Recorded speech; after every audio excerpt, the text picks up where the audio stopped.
À table, Dominique et Nadir, tous deux accompagnateurs et humanistes dans l'âme. À leur côté, la famille Emmaüs et ses fidèles travailleurs. Tous ont subi de plein fouet la crise après les révélations sur l'abbé Pierre. Ils ont commencé par retirer les références explicites, les portraits, puis se reconstruisent. Il y a beaucoup quand même de personnes qui ont été déçues, voilà, donc qui ont côtoyé l'abbé Pierre. Et donc il y en a certains compagnons qui se sont un petit peu sentis trahis. La communauté avait accueilli l'abbé Pierre en 2004. Dominique Saubier guidait alors la trentaine de compagnons. 20 ans plus tard, ils évoquent le comportement du prêtre, ses agissements, et parlent de cette violence inouïe qui les a submergés et qu'il faut désormais analyser.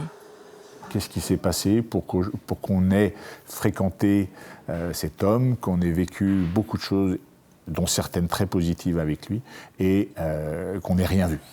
Donc l'idée, c'est de faire la lumière sur comment est-ce qu'il a fait pour échapper au scan de son entourage. Je ne dirais pas qu'on a été complice, mais comment est-ce qu'on peut faire aujourd'hui pour ne pas être complice à nouveau d'actions négatives de l'un d'entre nous. Une étude sociologique sur le mouvement Emmaüs national est en cours. Certains parlent de traumatisme. Dominique Saubier préfère parler du futur et de cette reconstruction. En fait, tout naturellement, on redécouvre que nos fondations, elles ne sont pas sur une personne, une seule, qui est emblématique, médiatique, et qui est la sacro-sainte parole, mais en fait, c'est une construction collective.